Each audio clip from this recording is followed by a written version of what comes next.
Hello students, आज हम जो है आपके क्वेश्चन पेपर के पुनः लेकर आ रहे हैं कि क्वेश्चन पेपर जो है पॉलिटिकल साइंस का लाएं। फिलहाल तो हम फिर हिस्ट्री ज्योग्राफी जो हमसे होंगे वो लेके आएंगे।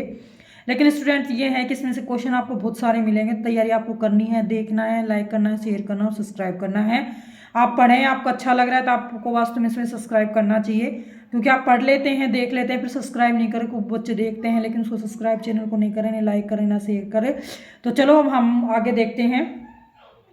परंपरागत राजनीति विज्ञान के अध्ययन का प्रमुख प्रतिमान नहीं है। तो परंपरागत राजनीति विज्ञान के अध्ययन का जो प्रमुख प्रतिमान नहीं है वो है राजनीतिक व्यवस्था, यानी अध्ययन का जो प्रतिमान है वो राजनीतिक व्यवस्था नहीं है।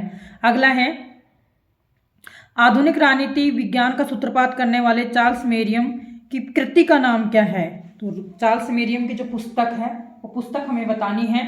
तो चार्ल्स मेरियम की जो पुस्तक है उस पुस्तक का नाम है students new aspect of politics. New aspect of politics Charles Merriam की पुस्तक का नाम है। यदि आपसे पूछा जाए कि आधुनिक राजनीति विज्ञान का सूत्रपात करने वाले विचारक हैं तो चार्ल्स मेरियम आएंगे। अगला क्वेश्चन है, व्यवहारवादी राजनीति विज्ञान के नियम डालने वाले अग्रणी विद्वान कौन से हैं। तो व्यवहारवादी राजनीति विज्ञान के नियम डालने वाले जो अग्रणी विद्वान हैं वो हमारे हैं आर्थर बैटले और चार्ल्स मेरियम। यानी आधुनिक राजनीति विज्ञान की तरफ जो लेके जाने वाले हैं आर्थर बैटले और चार्ल्स मेरियम है। उसके बाद आता है आधुनिक राजनीति विज्ञान का लक्षण नहीं है। जैसे मैंने अभी परंपरावाद के कुछ लक्षण आपको बताए थे, तो उसी तरह से हम आधुनिक के देखेंगे। तो ये है मूल्य विहीन, जबकि उसमें मूल्य पे बल देता है वो ये नहीं है। आगे आ गया, सॉरी, ये है मूल्य विहीन होता है। आदर्शवादी अध्ययन पर बल, फिर है अनुभवात्मक, वो परानुभवात्मक था, उस दिन मैंने आपको बताया था। उसके बाद होता है अंत अनुशासनात्मक दृष्टिकोण। तो इनमें से कौन सा नहीं है अंत अनुशासनात्मक दृष्टिकोण? आधुनिक का लक्षण है। मूल्य विहीन तथ्यों पर बल देता है, सही है ये भी। ये है अनुभवात्मकता पे बल देता है, वो परानुभवात्मकता पे बल देता है। तो इसका मतलब ये होगा कि आदर्शवाद, मैंने कहा ना कि आदर्शवाद, कल्पना, ऐतिहासिक दार्शनिकता, इन सब का जो संबंध होता है वो परंपरागत राजनीति विज्ञान से है। आ गया, परंपरागत राजनीति विज्ञान का लक्षण नहीं है। तो परंपरागत राजनीति विज्ञान का जो लक्षण है वो निम्न में से कौन सा है। तो परंपरागत राजनीति विज्ञान का जो लक्षण है वो है दर्शन, कानून, इतिहास पर निर्भरता। पहला, यानी परंपरागत राजनीति विज्ञान का लक्षण नहीं है तो दर्शन, कानून, इतिहास है। तो है व्यक्ति और समूह के व्यवहार का अध्ययन, अभी इस पे देखेंगे, हम चर्चा करेंगे। अगला जो है वो ये है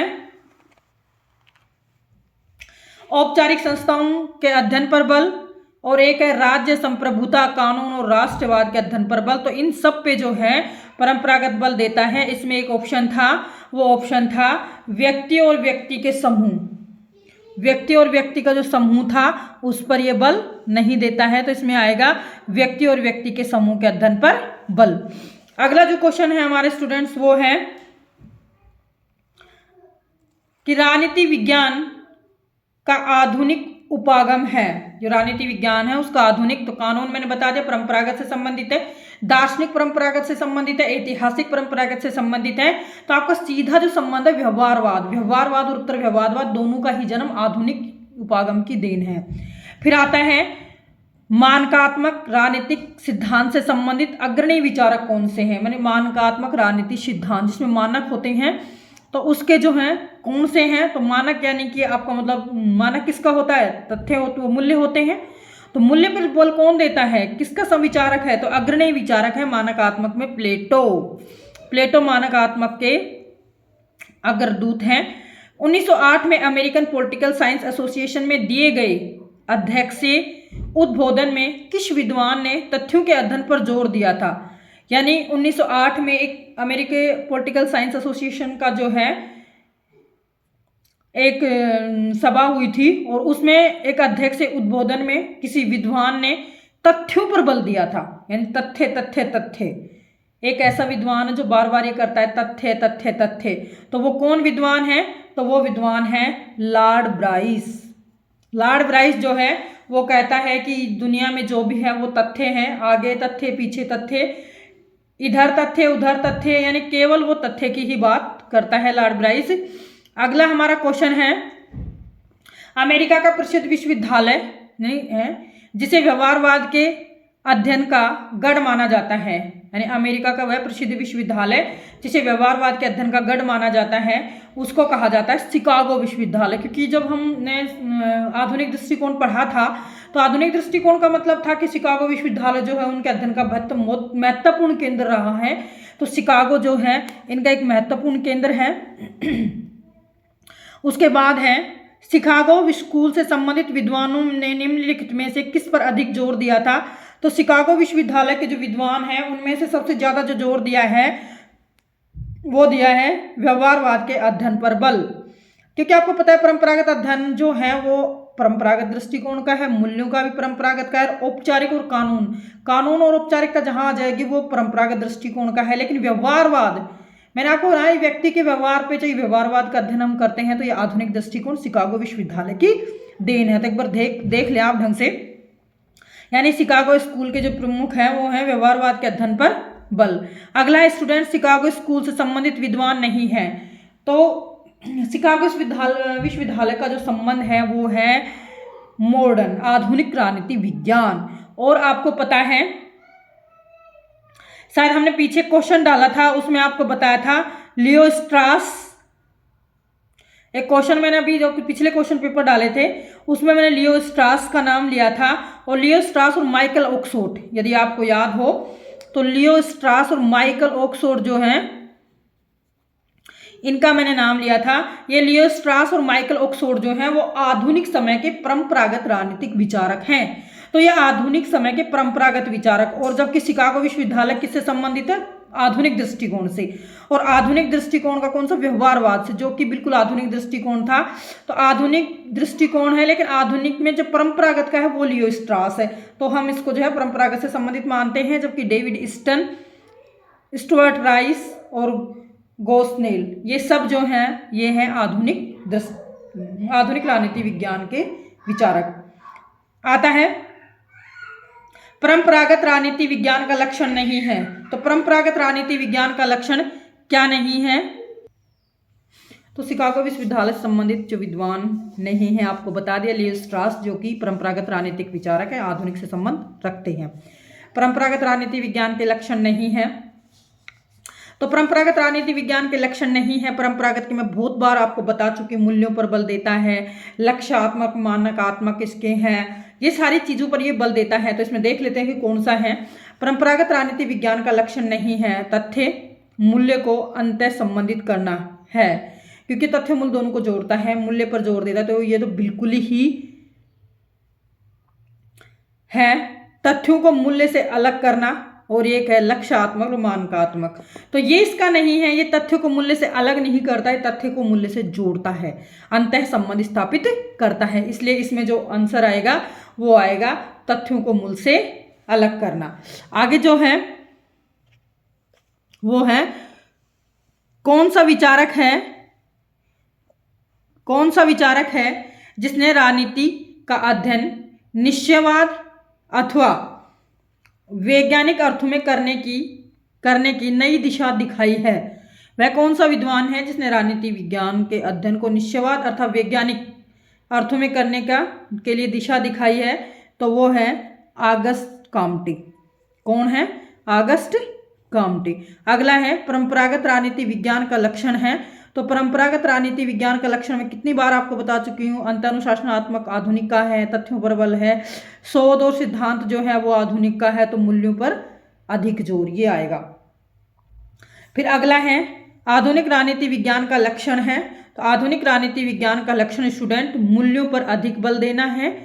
दूसरा है दार्शनिक अध्ययन पद्धति है, दोनों ही नहीं है। अध्ययन मुक्तता है, संस्थागत अध्ययन। तो अध्ययन के मुक्तता यानी कि वो मूल्यों के मुक्त अध्ययन पर बल देता है। तो ये वाला ऑप्शन जो है ऑप्शन सी इसका सही होगा। अगला क्वेश्चन है स्टूडेंट्स हमारा, निम्नलिखित में से कौन आधुनिक राजनीतिक विचारक हैं, राजनीतिक वैज्ञानिक है या विचारक हैं। तो आधुनिक राजनीतिक वैज्ञानिक हैं हेराल्ड लासवेल, दूसरा है प्लेटो, तीसरा है टी.एच. ग्रीन और चौथा हीगल। तो हीगल, ग्रीन और प्लेटो, ये तीनों ही आदर्शवादी हैं। और आदर्शवाद का मतलब मैंने आपको बताया था परंपरागत दृष्टिकोण होता है। इसलिए हेराल्ड लासवेल जो है वो आधुनिक राजनीति विज्ञान से संबंधित विचारक माने जाते हैं। तो हेराल्ड लासवेल इसका आंसर आएगा। अगला है, आधुनिक राजनीति विज्ञान के अनुसार राजनीति शास्त्र जिसका अध्ययन करता है, यानी आधुनिक राजनीति विज्ञान में जो जिस चीज़ का अध्ययन किया जाता है वो है, तो आपको स्पष्ट होना चाहिए ये चीज़ तो कि आधुनिक राजनीति विज्ञान जो है वो राज्य और सरकार का अध्ययन तो बिल्कुल नहीं करता है, क्योंकि राज्य और सरकार का अध्ययन का जो विषय है ये परंपरागत दृष्टिकोण का है। तीसरा है शक्ति, चौथा है कार्यपालिका। कार्यपालिका से कोई लेना देना नहीं, क्योंकि सरकार आ गया तो सरकार के साथ कार्यपालिका आ ही चुकी है। तो उसके बाद है शक्ति, यानी शक्ति जो है, शक्ति पर आधुनिक राजनीति विज्ञान जो है वो बल देती है। अगला हमारा क्वेश्चन है वो है परंपरागत राजनीति विज्ञान के अध्ययन के प्रमुख प्रतिमान। तो परंपरागत राजनीति विज्ञान है उसके प्रतिमान राज्य, कानून, मैंने पहले बोला है राज्य है, सरकार है, कानून है, संप्रभुता है, इतिहास है। ये सारी चीजें यदि कहीं भी आती है, संस्थाएं हैं, ये सारी चीजें कहीं भी आती हैं तो वो सोच लीजिए परंपरागत राजनीति विज्ञान के लक्षण या प्रतिमान माने जाते हैं। उसके बाद है ये कथन किसका है, राजनीति विज्ञान का प्रारंभ और अंत राज्य के साथ होता है। वेरी इंपॉर्टेंट क्वेश्चन है स्टूडेंट्स, वेरी इंपॉर्टेंट, आपको बिल्कुल रटना है इस क्वेश्चन को कि यह कथन किसका है, राजनीति विज्ञान का प्रारंभ और अंत राज्य के साथ होता है। वेरी इंपॉर्टेंट क्वेश्चन है, आपके एग्जाम में छपेगा, बिल्कुल ये छपने वाला क्वेश्चन है ये। तो इसका जो आएगा वो ध्यान रखना है आपको, इसका आएगा गार्नर, यानी राजनीति विज्ञान का प्रारंभ और अंत जो है वो राज्य के साथ होता है। ये मानता है, कौन मानता है, गार्नर, यानी जो गार्नर है ये मानते हैं इसको। उसके बाद जो जैसे इसमें दिया गया है गिलक्राइस्ट है, सीले है, लिकोक है, ये क्या मानते हैं, सरकार और राज्य से संबंधित, इसको दोनों से मानते हैं। आगे है यह कथन किसका है, राजनीति विज्ञान सरकार से संबंधित शास्त्र है। तो राजनीति विज्ञान सरकार से संबंधित विधा है, मैंने आपको भी बोला भी था कि राजनीति विज्ञान जो है वो सरकार से संबंधित विधा है। तो ये है लिकोक का, क्योंकि पहले भी लिकोक आपने ऊपर देखा है। गार्नर जो है, गार्नर जो आपके सामने भी मैंने बोला था, गार्नर जो है वो राज्य से संबंधित है, लिकोक जो है सरकार से संबंधित है, और पॉल जेनेट जो है वो राज्य और सरकार दोनों से संबंधित हैं। साथ में लिकोक और सीले दोनों ही जो है वो सरकार से संबंधित है। गिलक्राइस्ट जो है, ये गिलक्राइस्ट जो है ये भी दोनों से संबंधित हैं। तो आपको ध्यान रखना है, गार्नर राज्य से संबंधित है, लिकोक और सीले सरकार से संबंधित है, गिलक्राइस्ट दोनों से संबंधित है। तो इस तरह से हमारे जो हैं, यानी ये कथन है कि राजनीति विज्ञान सरकार से संबंधित विधा है। ये किसका है, तो ये है लिकोक की। किसकी है, लिकोक की। अब आगे आता है हमारा ये कथन किसका है कि राजनीति शास्त्र राज्य और सरकार की सामान्य समस्याओं, राज्य की और सरकार की सामान्य समस्याओं का अध्ययन करती है। अब सामान्य समस्याओं का अध्ययन करती है, यानी आपको पता भूल गया, मैं अभी पीछे बता भी चुकी ये चीज कि 3 पार्ट आपके इसमें आए हैं। एक आया है जो राज्य का अध्ययन करता है, गार्नर, एक आया है सरकार का अध्ययन करता है, मैंने कहा लिकोक और सीले, एक आया है कि राज्य और सरकार दोनों का अध्ययन करता है, समस्याओं का अध्ययन करता है। तो मैंने आपको गिलक्राइस्ट ऊपर भी बताया है, यहाँ भी है, यानी कौन आएगा इसका आंसर, इसका आंसर आएगा गिलक्राइस्ट, यानी राजनीति विज्ञान में राज्य और सरकार दोनों की समस्याओं का अध्ययन करता है, गिलक्राइस्ट ऐसा कहता है। अगला क्वेश्चन है राजनीति विज्ञान के अध्ययन का आधुनिक उपागम कौन सा है। तो आपको पता है, मैं ऐतिहासिक भी बता चुकी हूँ, दार्शनिक भी बता चुकी हूँ, आदर्शवादी बता चुकी हूँ, जो सब परंपरागत है। चाहे आप ऐतिहासिक कह दीजिए, चाहे दार्शनिक कह दीजिए, चाहे उसको आदर्शवादी कह दीजिए, सब जो है वो परंपरागत उपागम है।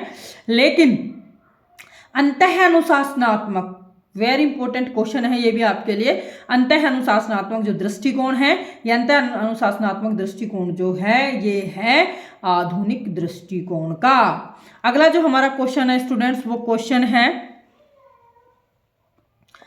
हमारा क्वेश्चन है आधुनिक राजनीति विज्ञान निम्नलिखित में से किसका अध्ययन करती है। तो आधुनिक राजनीति विज्ञान किसका अध्ययन करती है, आधुनिक राजनीति विज्ञान में अध्ययन करा जाता है, हम देखते हैं मानव के राजनीति व्यवहार का बिल्कुल किया जाता है। संस्थाओं का अनौपचारिक अध्ययन, यदि संस्थाओं का औपचारिक अध्ययन आता तो हम नहीं करते, लेकिन अनौपचारिक अध्ययन जो है वो करती है।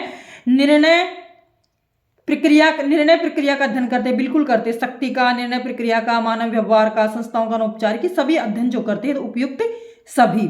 आगे आएगा आधुनिक राजनीति विज्ञान में प्रासंगिकता का सिद्धांत किसने दिया। अभी आएंगे, हाँ, जब व्यवहारवाद के कुछ क्वेश्चंस हम सोल्व करेंगे उसमें आएगा प्रासंगिकता, तो डेविड ईस्टन ने दिया। प्रासंगिकता के जो सिद्धांत है वो किसने दिए, यानी व्यवहारवाद कहीं भी आपको मिल जाए तो आपको डेविड ईस्टन लगाना ही है। फिर अगला क्वेश्चन है, किसने राजनीति विज्ञान को शक्ति का विज्ञान कहा है। तो राजनीति विज्ञान को शक्ति का विज्ञान जो बताता है वो बताता है कैटलिन। वेरी इंपॉर्टेंट क्वेश्चन है स्टूडेंट्स, कि राजनीति विज्ञान को शक्ति का विज्ञान बताने वाला कौन है, तो वो है कैटलिन। अगला है, किसने कहा राजनीतिक शक्ति के लिए संघर्ष है। तो शक्ति के लिए जो संघर्ष करता है, शक्ति के लिए जो संघर्ष है, शक्ति के लिए संघर्ष भी कौन करता है, कैटलिन करता है। यानी शक्ति के लिए राजनीति और शक्ति का विज्ञान, शक्ति के लिए संघर्ष किसका है, कैटलिन का है। अगला है वो क्वेश्चन है हमारा, आधुनिक राजनीति विज्ञान का लक्षण नहीं है। आधुनिक समय में राजनीति विज्ञान का लक्षण नहीं है, तो वैज्ञानिकता पर बल देता है, तथ्य के संग्रह पर बिल्कुल बल देता है, तथ्यों और को मूल्य से अलग करता है, जो पीछे हम पढ़ चुके काफी क्वेश्चन, और यह है आदर्शवाद और मूल्य सापेक्ष अध्ययन करता है। तो यह है आदर्शवादी और मूल्य सापेक्ष अध्ययन पर बल नहीं देता है। ये एक लास्ट क्वेश्चन जो है हमारा बच चुका है, लास्ट क्वेश्चन हमारा है वो ये है कि ज्ञान की वर्तमान अवस्था में राजनीति को विज्ञान मानना तो दूर, वह कलाओं में सबसे पिछड़ी कला है। कलाओं में सबसे पिछड़ी कला है, ये कथन किसका है। यानी राजनीति विज्ञान की वर्तमान अवस्था में राजनीति विज्ञान को विज्ञान मानना तो दूर पर कलाओं में भी सबसे पिछड़ी कला है। ये जो कथन है बकल का है, ये ध्यान रखना है, बकल का है, वेरी इंपॉर्टेंट जो है ये। ठीक है, तो अगला स्टूडेंट जो अगला क्वेश्चन है वो है व्यवहारवाद। अब हम व्यवहारवाद और उत्तर व्यवहारवाद के कुछ क्वेश्चंस करेंगे, जिसमें आपका जो वेरी इंपॉर्टेंट टॉपिक है, और इसमें से बहुत सारे क्वेश्चन हैं जो आपके आ सकते हैं एग्जाम में। तो पहला क्वेश्चन है, व्यवहारवाद का लक्षण नहीं है। तो व्यवहारवाद का मतलब होता है आधुनिक दृष्टिकोण। तो हमें जो है परंपरागत दृष्टिकोण के जो क्वेश्चन जो होते हैं उनको हमें दूर करना है। तो व्यवहारवाद का लक्षण नहीं है, तो कौन सा नहीं है व्यवहारवाद का लक्षण, तो व्यक्ति और समूह के आचरण का अध्ययन बिल्कुल है, क्योंकि हमने व्यक्ति के अध्ययन पर बल दिया था। अनुशासनात्मक भी इसका है, क्योंकि उस पर भी हमने बल दिया था।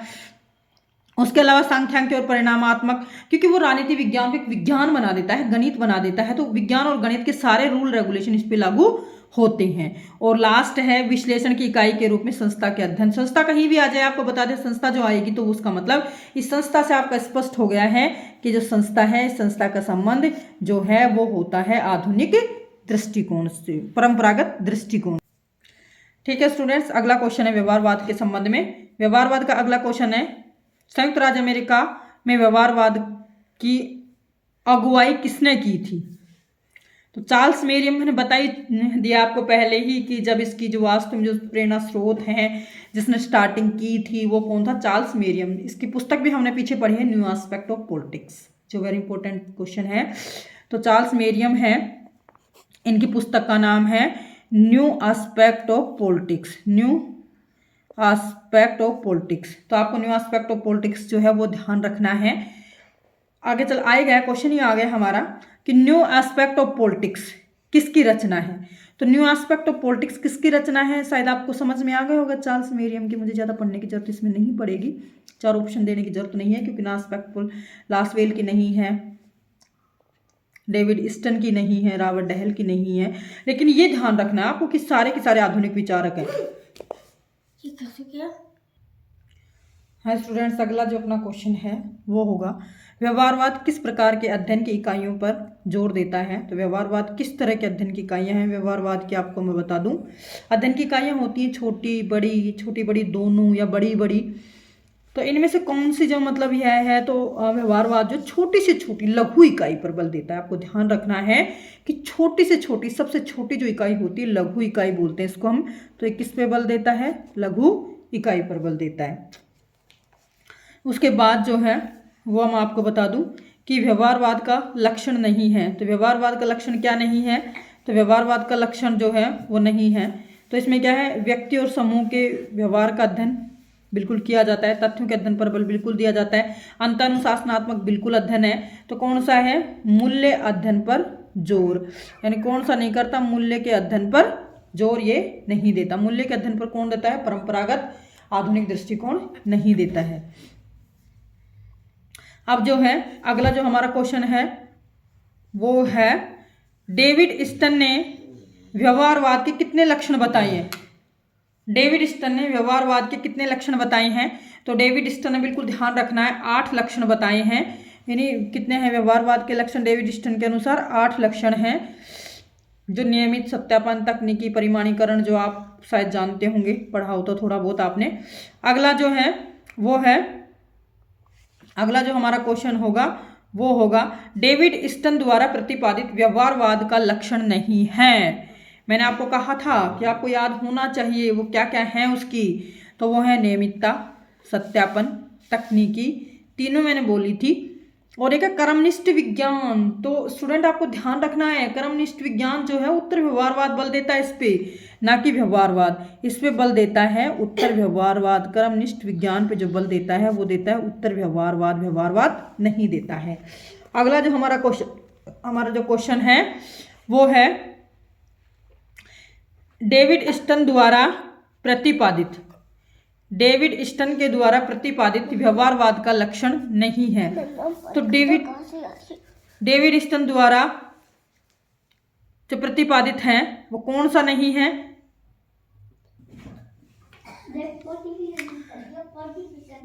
फिर स्टूडेंट हमारा जो क्वेश्चन है वो है, डेविड स्टन द्वारा प्रतिपादित व्यवहारवाद का लक्षण नहीं है, वही चीज फिर आ चुकी है। तो आपको पता है कि मूल्य पर तो बल देगा ही नहीं, तो मूल्य मुक्तता पर अध्ययन जो है वो बल देता है। तो नियमितता, सत्यापन, तकनीकी परिमाणीकरण, क्रमबद्धता, मूल्य मुक्तता और विशुद्ध विज्ञान। तो इसमें जो है मूल्यों के मुक्तता पर बल देता है, ना कि मूल्य के महत्वपूर्ण भूमिका पर। तो ये क्वेश्चन जो है ना, मूल्य मुक्तता जो है ये आपका इसका ऑप्शन है। अगले जो है वो है, व्यवहारवाद किस पर अधिक जोर देता है। तो व्यवहारवाद स्टूडेंट आपको पता ही है, ना मूल्य पे देता, ना कानून पे देता, ना तुलनात्मक अध्ययन पे देता, वो बल देता है तकनीकी और पद्धतियों पर। यानी किस पे बल देता है, तकनीकी और पद्धति। व्यवहारवाद जो है वो तकनीकी और पद्धति पर बहुत ज्यादा बल देता है। फिर अगला है क्वेश्चन, व्यवहारवाद के विद्वान नहीं है, यानी व्यवहारवाद से संबंधित कौन से नहीं है। तो प्लेटो हम बार बार पढ़ते आए हैं, शायद आपने भी पढ़ा है, व्यवहारवाद के विद्वान है पूछ रहा है। तो है में जो है वो है प्लेटो, आपको पता है बार बार हम पढ़ते आ रहे हैं। रूसो हमने पढ़ा है, लास्की हमने पढ़ा है, जो सब के सब क्या है, परंपरागत दृष्टिकोण के। लेकिन हेराल्ड लासवेल जो है, लासवेल हमने पहले भी पढ़ा था, तो लासवेल जो है वो आधुनिक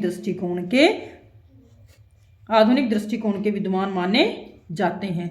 अगला जो हमारा क्वेश्चन है, किस पद्धति में सांख्यिकी का प्रयोग अधिक होता है। सांख्यिकी जो है उसका मैंने आपको कहा था कि व्यवहारवाद जो है राजनीति विज्ञान को विज्ञान बनाना चाहता है।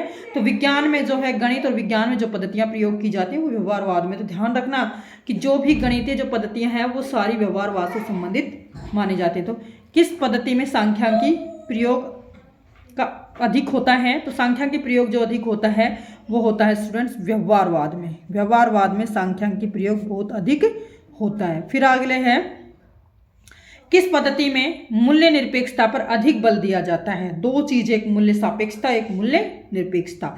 तो सापेक्षता का मतलब होता है कि जो मूल्य हैं उनको भी अपने विषय से जोड़ा जाता है, और निरपेक्षता का मतलब होता है कि मूल्य मुक्तता भी हम इसको बोल सकते हैं, मूल्य विहीनता भी हम बोल सकते हैं।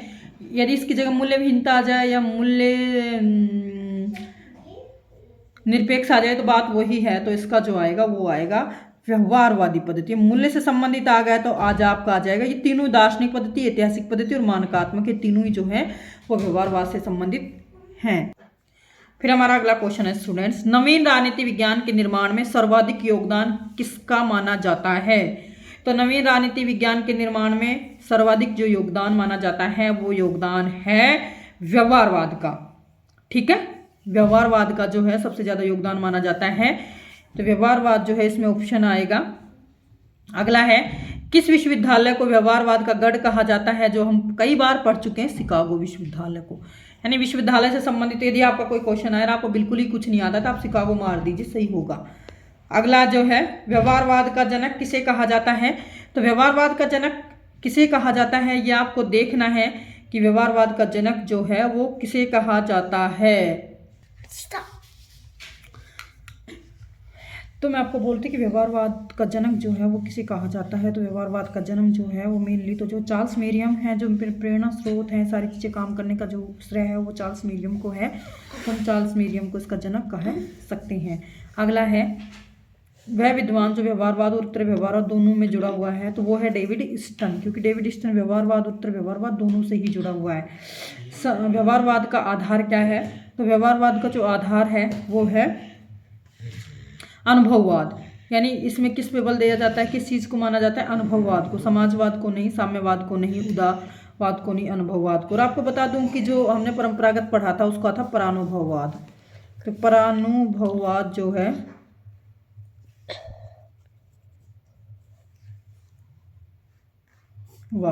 परानुभववाद जो था वो परंपरा से संबंधित है और अनुभववाद जो है वो व्यवहारवाद से संबंधित है। व्यवहारवाद किस तरीके को नहीं अपनाता है, तो सर्वेक्षण को अपनाता है, गणितीय पद्धति को अपनाता है, निर्देशन सर्वेक्षण को अपनाता है। पर मैंने आपको बताया ऐतिहासिक दार्शनिकता जहाँ कहीं भी आ जाएगी वो जो है वो इससे रिलेवेंट नहीं होगी। व्यवहारवाद किस पर जोर नहीं देता है, तो व्यवहारवाद आपको पता ही है प्रत्येक शोध कार्य के सिद्धांत के निर्माण के साथ संबंध करता है, मूल्य तथा तथ्यों को पृथक रखता है, बिल्कुल करता है, शुद्ध अनुसंधान पर जोर देता है, बिल्कुल देता है, लेकिन प्रविधियों से पूर्वसार जो है व्यवहारवाद नहीं उत्तर व्यवहारवाद बल देता है। जैसे प्रविधियों से पूर्वसार, तो प्रविधियों से पूर्वसार जो है इस पर जो सबसे ज्यादा बल देता है वो देता है उत्तर व्यवहारवाद। ऐतिहासिक दृष्टिकोण से व्यवहारवाद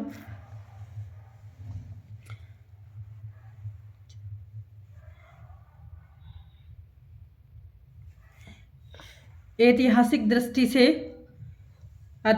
दृष्टिकोण से व्यवहारवाद का प्रारंभिक विद्वान कौन से हैं, तो ऐतिहासिक दृष्टि से व्यवहारवाद का प्रारंभिक विद्वान जो हैं वो ग्राहम बेलास सबसे पहले आते हैं, फिर आर्थर बैटले आते हैं, फिर चार्ल्स मेरियम 1925 में आ जाते हैं और उपयुक्त सभी यानी सभी लोग जो हैं इसको मानते हैं। ये भी आपने देख लिया होगा। हमारा अगला क्वेश्चन जो था पहले वाला, व्यवहारवाद किस पर जोर देता है, तो व्यवहारवाद जो है प्रविधि से पूर्व सार पर जोर नहीं देता है। क्यों नहीं देता है, इसलिए नहीं देता है क्योंकि ये उत्तर व्यवहारवाद का है। अब अगला जो क्वेश्चन हमारा है वो है व्यवहारवाद के 8 प्रमुख लक्षण कौन कौन से हैं। लक्षण व्यवहारवाद की बौद्धिक आधारशिलाएं। स्टूडेंट वेरी इंपॉर्टेंट क्वेश्चन, आपको बहुत ध्यान से इसको देखना है।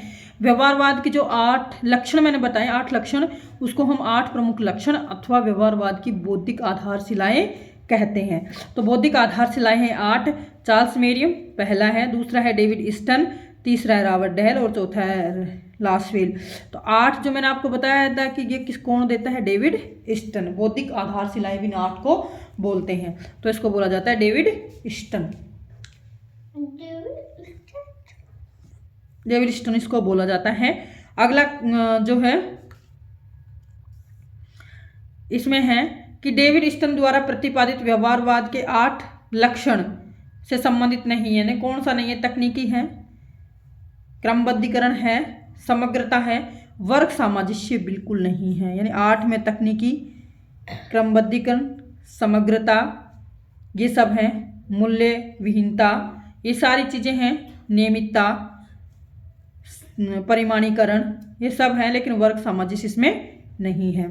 अगला क्वेश्चन हमारे स्टूडेंट, व्यवहारवाद मुख्यतः संबंधित है, तो व्यवहारवाद संबंधित है राज्य से नहीं, संस्था से नहीं, संविधान से नहीं, मानव के व्यवहार से यानी राजनीतिक व्यवहार से। किससे संबंधित है, राजनीतिक। एक लास्ट क्वेश्चन है जो व्यवहारवाद से संबंधित है, वो लास्ट है हमारा।